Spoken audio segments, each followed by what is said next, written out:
गोव्यात क्वालिटी पर्यटक यावेत यासाठी सरकार धडपडत आहे। आध्यात्मिक पर्यटनावर भर देत आहे।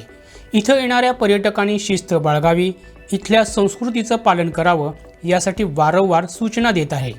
तरी काही पर्यटकांच्या डोक्यात प्रकाश पडला नसल्याचं 2 दिवसांपूर्वी घडलेल्या घटनेतून दिसून आलंय। केरळहून गोव्यात आलेल्या पर्यटकांच्या एका गटानं एका पेट्रोल पंपावरच अक्षरशः कपडे काढून नाचत धिंगाणा घातला। या घटनेचा व्हिडिओ सध्या सोशल मीडियावर चांगलाच व्हायरल होतोय।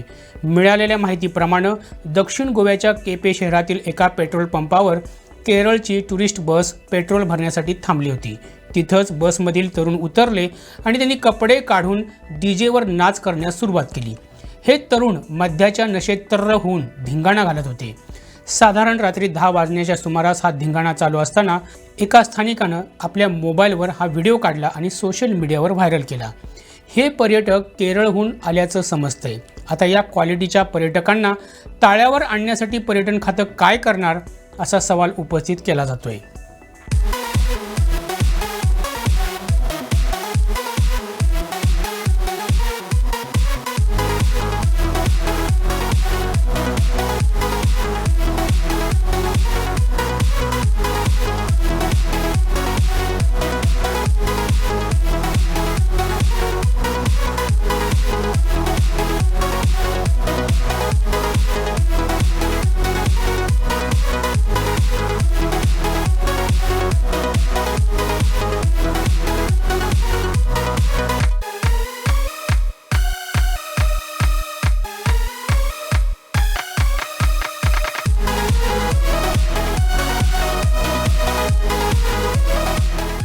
गोव्यातील अशाच महत्त्वपूर्ण घडामोडी जाणून घेण्यासाठी आमच्या YouTube चॅनलला सबस्क्राइब करा।